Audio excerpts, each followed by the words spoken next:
네, 안녕하세요. 섬세한 안자입니다. 이번 시간에는 가죽 피자와 살갗 부자에 대해서 알아보는 시간을 가져볼 건데요. 합치면 피부죠. 먼저 가죽 피자를 살펴보겠습니다. 설문의자에서는 뭐라고 풀이를 해놨냐면 벗겨서 짐승의 가죽을 취한 것을 우리는 이를 피라고 부른다 라고 풀이를 해놨습니다. 그러니까 이 피자는 짐승의 가죽을 뜻하는 글자라는 것이죠. 이 피자의 의미가 확대가 되어 가지고 어떤 물체, 이게 뭐 무생물이든 생물이든 상관없습니다. 물체의 표면을 덮는 표층을 모두 피라고 이야기를 합니다. 그래가지고 예를 들어보면 이 죽피, 그러니까 대나무의 피, 그 다음에 촉은 목피, 그러니까 풀뿌리나 이 나무 껍질, 우리가 엄청 막 배고플 때 촉은 목피를 먹으면서 버텼다 이런 이야기를 책에서 볼 수 있잖아요. 그런데 여기서 이 대나무랑 그 다음에 나무 같은 경우는 짐승이 아니잖아요. 그럼에도 불구하고 어떤 물체의 표면을 덮는 표층이기 때문에 이때는 이 피자를 쓸 수 있는 것이죠. 다음으로 살갗 부자를 살펴보겠습니다. 이 부자는 사람의 겉을 감싸는 부분, 즉 살갗을 의미하는 글자인데요. 사람의 살갗은 피라고 하지 않고 부라고만 이야기를 합니다. 피라고 이야기할 수 없는 것이죠. 사람의 살갗은. 예를 하나 들어보면 신체 발부, 수지 부모 이런 이야기 많이 하지 않습니까? 풀이를 해보면 신과 체와 발과 부는 부모님으로부터 받았다라는 뜻인데 여기서 포인트는 피라고 할 수 없고 부라고 이야기를 해야 한다는 것이죠.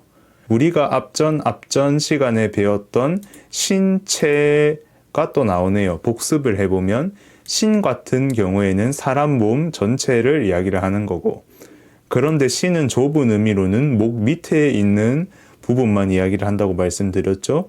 그리고 체는 신을 구성하는 부분이다 라고 설명을 드렸습니다.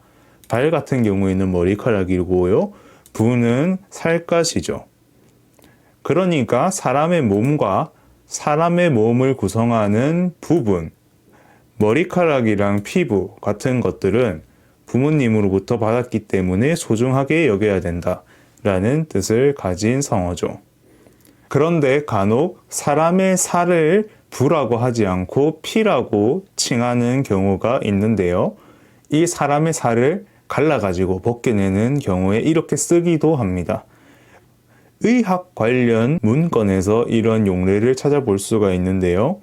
이 피를 가르고 살을 풀어 헤친다 이런 맥락에서는 사람의 살갗을 피라고 이야기를 할 수 있는 것이죠.